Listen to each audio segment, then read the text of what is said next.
membrana, una bomba de proteína impulsada por energía.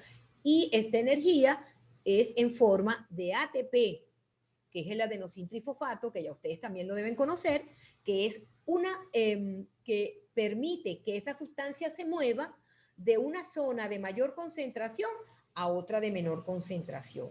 Ya vamos a hablar de qué es eso de zona de menor concentración a mayor concentración y de menor concentración a mayor concentración. ¿Qué ocurre? Cuando se dice que va de mayor concentración a menor concentración, se dice que este elemento va a favor de la gradiente de concentración. Y cuando dicen que una sustancia pasa de un gradiente de una zona de mayor concentración a una de menor concentración, se habla que va contra gradiente de concentración. Tienen que tener presente todas estas definiciones porque en realidad esta clase es dada de manera general porque es un resumen que hoy nosotros estamos dando, o como dicen aquí en Venezuela, un abreboca para que ustedes tengan conocimiento de lo que vamos a ver a lo largo de todo este semestre y del contenido de la unidad curricular Morfofisiología 1. ¿Ok? Vamos a ver la membrana, su transporte de membrana, vamos a ver lisosomas peroxisomas, vamos a, bueno, etcétera. Yo en la medida que vaya conversando con ustedes les voy diciendo, mire, me estoy deteniendo aquí muy superficialmente o de manera muy general, porque este es un tema que vamos a ver en una clase completa. Y es lo que ocurre con esta clase de célula, que es el resumen de muchas clases que se verán posteriormente a lo largo del semestre. ¿Ok? Pero dadas con mucho cariño. Les hablé de que me voy a regresar, ¿ok? Permiso. Les hablé que la difusión facilitada como el transporte activo requieren de proteínas transportadoras o transportadores proteicos. Las proteínas transportadoras lo que facilitan es el transporte de ciertos elementos, ¿verdad? Y vamos a hablar qué son las proteínas transportadoras y el ejemplo clásico de este tipo de transportadoras proteicas, ¿ok? Veamos que hay tres tipos de proteínas transportadoras. Una se llama uniporte. Es la proteína que lleva un solo soluto. El ejemplo clásico sería el transportador de glucosa de los eritrocitos. El transportador proteico sin porte transporta un soluto y cotransporta otro soluto distinto en la misma dirección y al mismo tiempo. Ejemplo de ello lo tenemos en el sistema de cotransporte del sodio con otros sustratos. El otro tipo de proteína transportadora es el antiporte. Si el sinporte transportaba en un solo sentido, el antiporte hace que un soluto entre y otro salga, lo cual quiere decir, en palabras muy sencillas, él transporta un soluto hacia el interior y cotransporta otro soluto diferente en la dirección opuesta. Ejemplo de ello lo tenemos en la bomba ATPasa o ATPasa, sodio-potasio. Observemos en la presente gráfica cómo se realiza o cuáles son o cómo lo hacen las proteínas transportadoras. Fíjense, tenemos el uniporte donde el soluto, un solo soluto, es transportado. Vemos en el sinporte las moléculas, el soluto y la molécula, el soluto y el soluto que se transporta y el cotransportado que entran al mismo tiempo y en la misma dirección. Y vean el antiporte, donde vemos a un soluto que entra y el cotransportado que sale. Ojo también con esto, muchachos, por favor. Vamos a hablar del transporte pasivo, vamos a hacer un resumen del transporte pasivo. El transporte pasivo, como dijimos, son de dos tipos.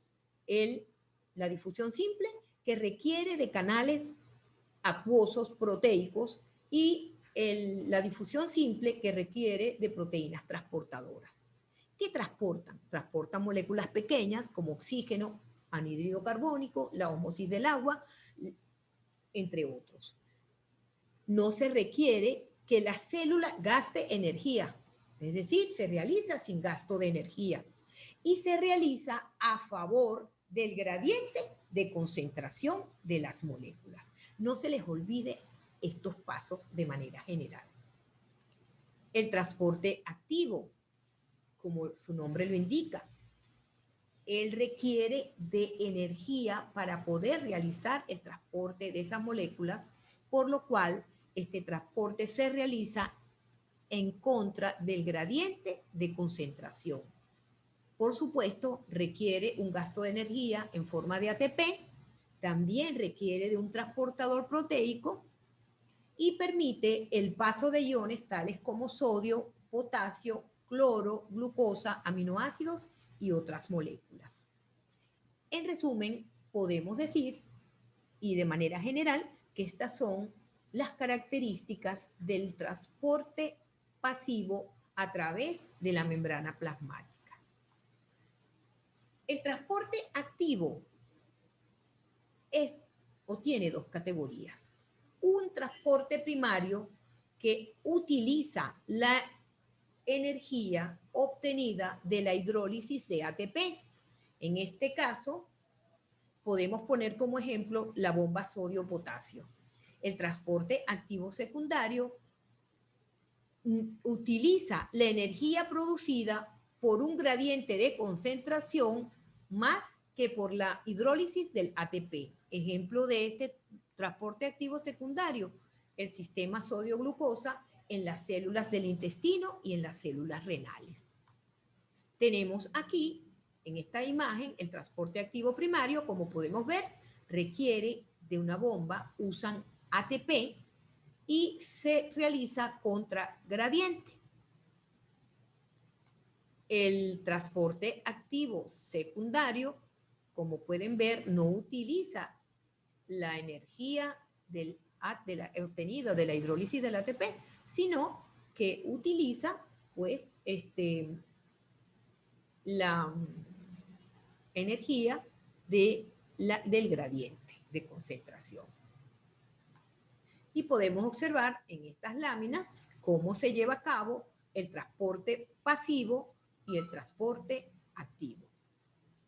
Vemos que las moléculas difunden fácilmente a través de la membrana plasmática, otras están mediadas por canal, otras mediadas por las proteínas transportadoras.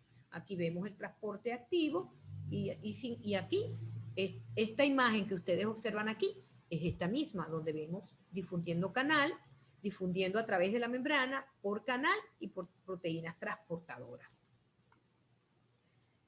Vamos a hablar del transporte en masa, la endocitosis y la exocitosis. Muchachos, para que tengamos una idea, endocitosis es para adentro, interior.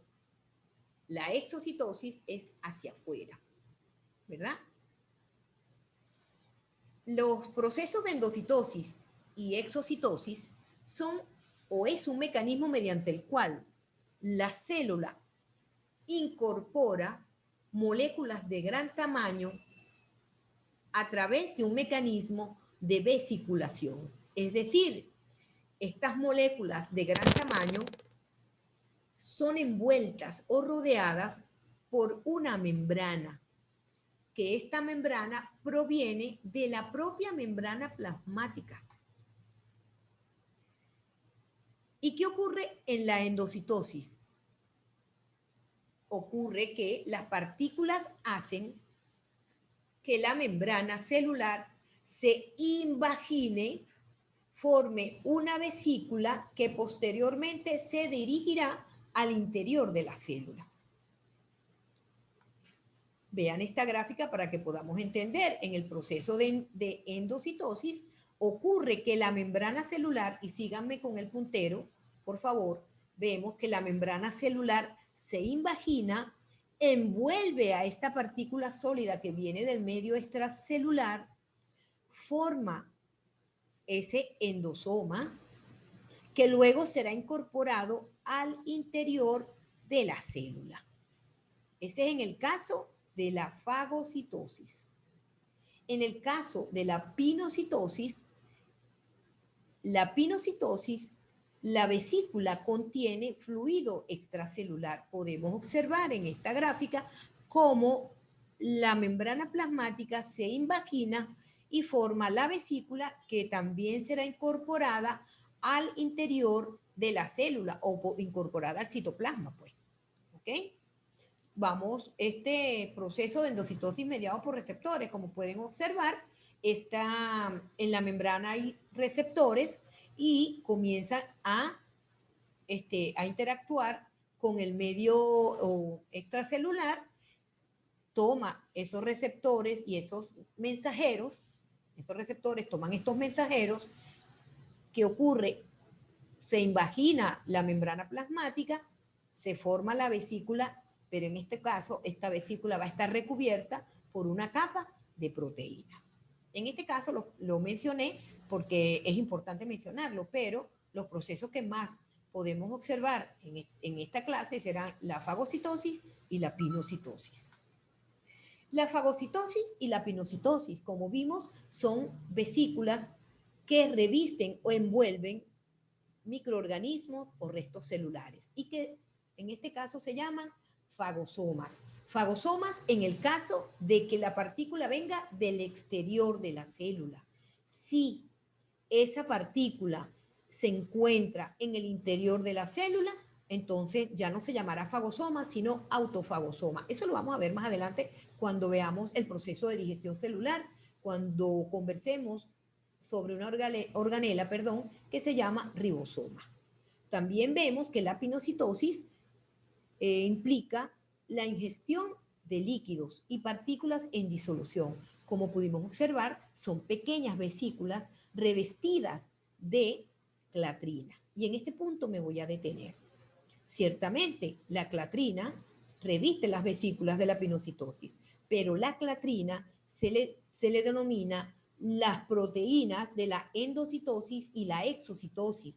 ¿Por qué? Porque las clatrinas son proteínas que se sintetizan en los ribosomas libres del citosol. Son proteínas citosólicas que poseen una estructura, y por favor vean aquí, vean que tienen cadenas, 3 cadenas ligeras y 3 cadenas pesadas. Estas 3 cadenas ligeras y esas 3 cadenas pesadas forman una estructura que se llama trisqueleón, que cuando se une con la membrana plasmática forma o da lugar a la formación de vesículas. Que no se les olvide esto tampoco, muchachos, un ojito.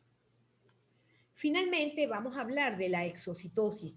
Exocitosis, como les dije anteriormente, en palabras muy sencillas, hacia afuera, endo hacia adentro. Ahora vamos a ver qué es lo que se va hacia afuera de la célula en este caso. Y fíjense bien en este esquema que está aquí. Vemos que una vesícula interna se va directo hacia la membrana plasmática.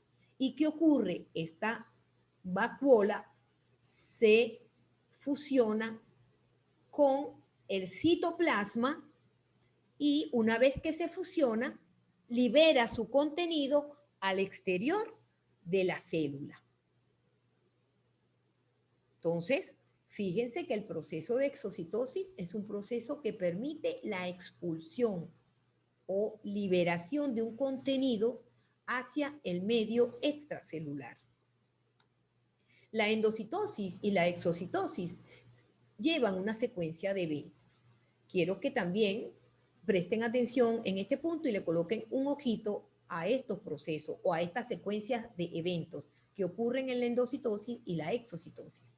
En el primer paso hay la fijación de las partículas mediante la intervención del glicocálix o glucocálix. Recuerde que esa es la superficie externa que envuelve a la membrana plasmática. El segundo paso es la invaginación de la membrana plasmática envolviendo a esa partícula. ¿Qué ocurre después? La vesiculación de las invaginaciones de la membrana plasmática, que una vez que se forma esa vesícula, va hacia el interior de la célula. Y una vez que ya esa vesícula se forma y se incorpora al citosol, al interior celular, hay reposición de la membrana plasmática.